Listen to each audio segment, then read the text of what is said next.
역사는 옛날 이야기가 아닙니다.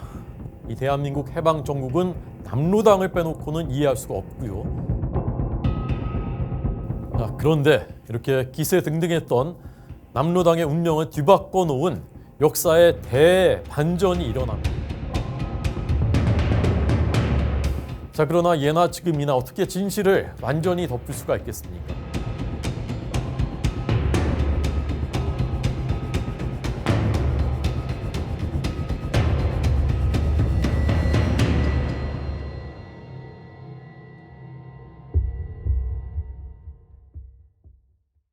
이런 격동 속에서 대한민국이 이제 1949년을 맞이하게 됩니다. 6.25 전쟁 바로 전해죠. 김일성과 박헌영이 이때부터 남침, 자기들 표현으로는 남조선 해방전쟁, 통일전쟁, 남침을 본격적으로 준비를 하고 있었습니다. 그런데 걸림돌은 역시 주한미군이었습니다. 소련은 1948년 말에 북한에서 철수를 했는데 그러면서 이제 미군 너희들도 나가라 이렇게 압박을 했습니다. 남한에서는 공산 세력들이 또 미군 철수를 강경하게 요구를 하고 있었습니다. 여기에 국회의원들이 포섭된 사건이 발생합니다. 이것이 바로 1949년 국회 프락치 사건입니다. 그 당시 우리나라는 국회에서 대통령도 뽑는 구조였습니다. 그러니까 국회를 장악을 하면 체제를 바꿀 수 있는 그런 힘을 갖고 있었던 것이고, 그래서 남로단계 그리고 김일성의 북로단계가 경쟁적으로 우리 국회를 좌지우지하기 위해서 공작을 벌였던 일이 바로 그 시기입니다. 남로당은 국보법이 제정되면서 불법단체가 돼 있었고 설 곳이 없어진 상태였고, 그래서 이른바 합법투쟁에 나서면서 1948년 5월에 출범한 이 대한민국의 초대 국회 재헌의회를 뒤흔들겠다라고 한 것이죠. 프락치라는 것은 러시아 말인데요. 쉽게 말하면 이제 간첩입니다. 이 프락치 공작의 한쪽 갈래는 이삼혁이라는 공작원, 가명을 하사복이라고 썼는데 이 사람을 통한 남로단계, 또 한 갈래는 전설적인 간첩이다라는 평가를 받는 남한에서 언론사 사주 행세를 하면서 거액의 공작금을 주물은, 그리고 변장의 달인이어서 변장한 상태로 김일성을 만났는데 김일성조차도 못 알아봤다. 나중에 북한의 공화국 영웅 1호로 지칭이 되고 이 사람의 일대기를 다룬 영화 7부작을 북한이 만들 정도로 그런 전설적인 간첩이었던 성시백을 통해서 두 갈래로 진행이 됐습니다.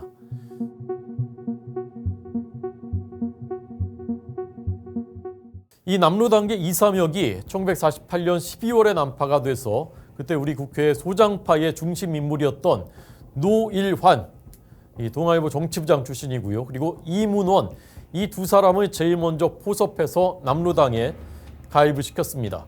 그래서 이들에게 내린 3대 지령이 있습니다. 첫 번째, 국회에 미군 철수안을 상정해서 통과시켜라.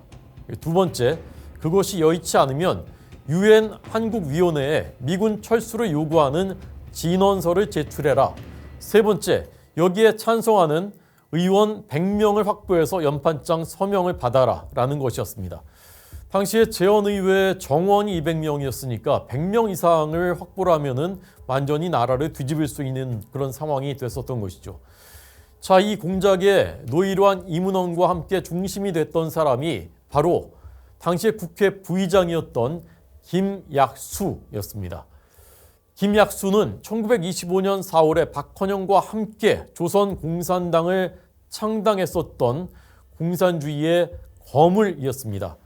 그러나 해방 이후에 건준에서 박헌영과 대립하면서 결별을 했고, 그 다음부터는 중도 행세를 하면서 원래 신익희 국회 부의장이었는데 국회의장 이승만이 대통령 선출되면서 부의장 신익희가 의장이 됐고 비어있는 국회 부의장 보궐선거로 당선이 됐었던 그런 인물입니다.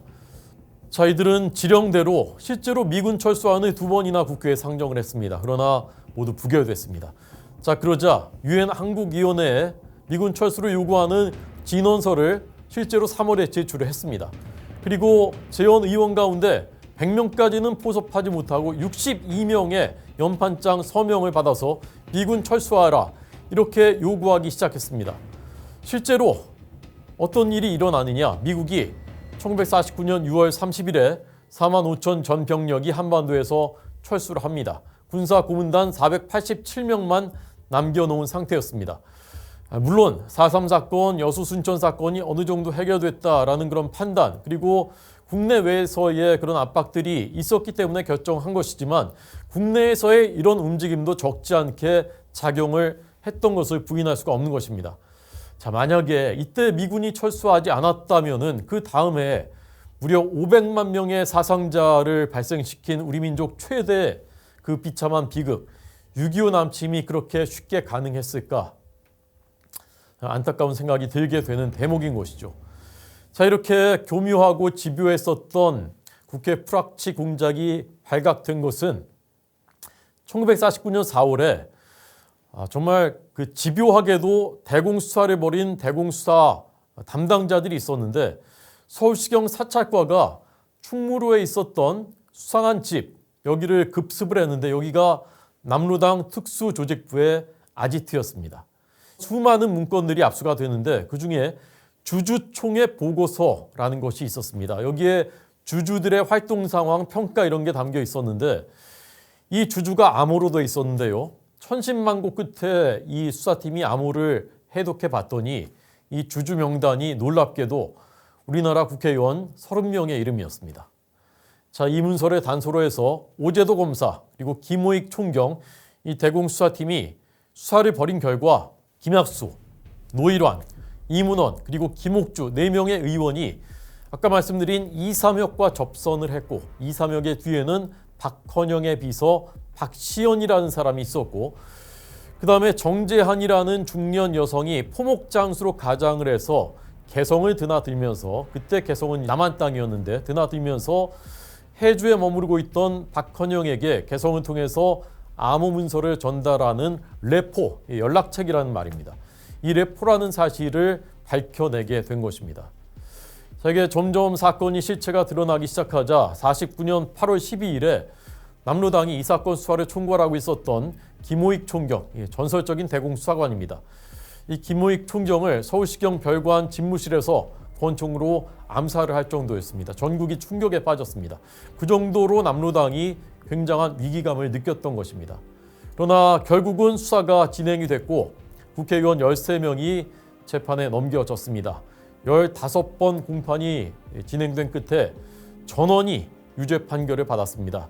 나는 아니다, 끝까지 부인한 사람도 있었고 나는 속았다라고 주장한 사람도 있었지만 선고는 전원 유죄 판결이었습니다. 전원이 항소를 했고 2심 재판이 진행되던 가운데 6.25 전쟁이 발발했습니다. 서대문 형무소에 수감돼 있었던 이 사람들은 모두 풀려났고 거의 대부분이 월북을 해버렸습니다.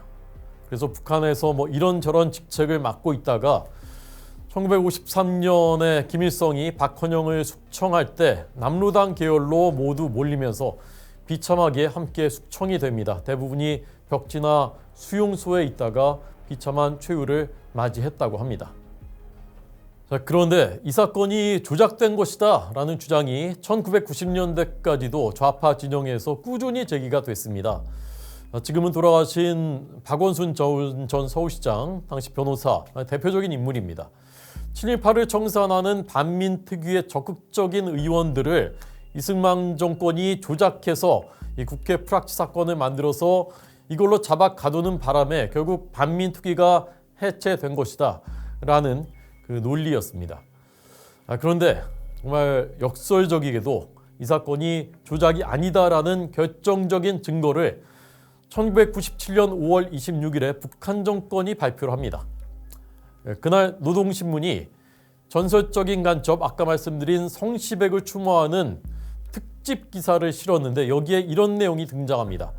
성시백 동지가 1948년 가을부터 남조선 괴뢰 국회 공작에 나서서 국회 부의장과 수십 명의 국회의원들을 포섭해서 미제와 남조선 괴뢰를 수세에 몰아넣었다라고 스스로 공개를 해버린 것입니다.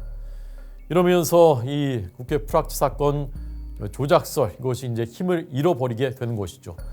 이 조작설에 또 다른 근거가 있었는데 이게 그 앞서 말씀드린 여성 공작원 정재한이라는 사람이 공판에 등장하지 않았다. 그래서 이 사람이 실존하지 않는 유령 인물이다라는 그런 주장이었습니다. 그러나 나중에 정재환이 공판에서 진술한 기록도 다 낱낱이 공개가 됩니다. 그러면서 이 주장도 무력화됐고, 저도 그 당시에 그 일간지를 다 직접 다 찾아봤는데, 그 당시 일간지에는 이 정재환이 체포 당시에 정재환의 얼굴이 찍힌 사진까지 다 보도가 되어 있습니다. 그리고 정재환을 직접 목격한 당시 기자들이 인상착의, 그러니까 아주 뭐 요부 같은 그런 그 인상이 아니라 평범한 중년 여인이었고 뭐 군데군데 머리도 빠져 있었던, 묘사한 것까지 당시에 다 기사에 실려 있었던 것입니다. 물론 이 사건으로 반민특위 해체가 힘을 얻은 그것은 맞습니다. 그러나 그 당시는 남로당의 폭력 투쟁들이 이어지면서 우리 체제 자체가 흔들리고 있는 이런 상황. 그런데 앞서서 남로당을 막아야 될 대공 조직의 수사관들은 대부분이 일제시대 때도 수사 조직에 몸을 담고 있었던 사람들이고, 친일파로 몰아서 이들을 다 제거를 해버리면은 대공 조직이 붕괴돼 버리는 그런 상황이었던 것입니다. 자, 이런 상황에서 이승만 대통령이 불가피하게 지금은 우선 공산당과의 싸움이 우선이다, 이걸 막아야 된다라는 그런 고육지책의 판단을 한 측면이 있었던 것입니다. 또 한 가지 잊지 말아야 될 것은 이 대통령이 독단적으로 반민특위 해체해버린 것이 아닙니다. 당시에 재헌의회가 있었는데, 재헌의회가 그 당시에 재적의원이 155명인데 이 반민특위 해체가 155명 중에 3분의 2가 넘는 105명이 찬성하면서 국회에서 결의해서 반민특위가 해체됐다는 사실인 것입니다. 설령 이 국회 프락치 사건이 반민특위 해체에 영향을 주었다고 하더라도 그것 때문에 실제로 있었던 국회 프락치 사건이 없었던 일이다, 날조된 것이다, 이렇게 주장을 해서는 안 되는 것입니다. 결국 이 국회 프락치 사건은 남로당 붕괴의 또 하나의 결정적인 요인이 됐습니다. 비슷한 시기였던 1949년 4월에 박헌영은 최후의 발악격으로 남조선의 전 당원을 동원해서 수류탄 10,000개를 만들어서 서울을 불바다로 만들어라, 그래서 49년 9월에는 우리가 남조선에서 총선을 치르겠다, 이런 지령을 김삼룡에게 하달을 합니다. 그러나 이 수류탄 일부가 사전에 또 발각이 됐고요. 그래서 이 계획이 수포로 돌아갔습니다. 지령 달성에 실패해서 평양으로 소환되는 소환령이 내려진 남로당의 거물 홍민표가 평양에 가면 죽을 것이 뻔하니까 남로당의 핵심 간부들을 줄줄이 다 설득을 해서 회유해서 함께 자수를 해버리는 사건이 일어납니다. 이어서 10월에는 정부가 특별 자수기간을 설정해서 이때 또 남로당원 수십만 명이 자수를 했고, 이듬해인 50년 3월에는 특별공작원 196명이 또 체포가 돼버렸습니다. 이어서 남로당의 거물 김삼룡, 이주학까지 체포가 되면서 남로당은 괴멸 상태에 이르게 된 것입니다.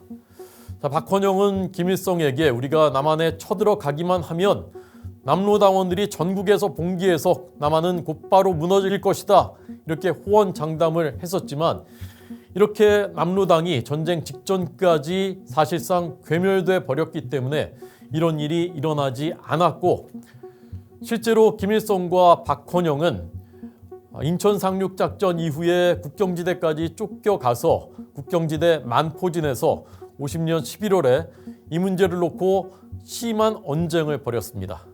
그래서 휴전 직후에 박헌영은 김일성에게 미 제국주의의 간첩이다라고 몰려서 비참하게 숙청을 당했고 1956년에 56세 나이로 총살되고 말았습니다.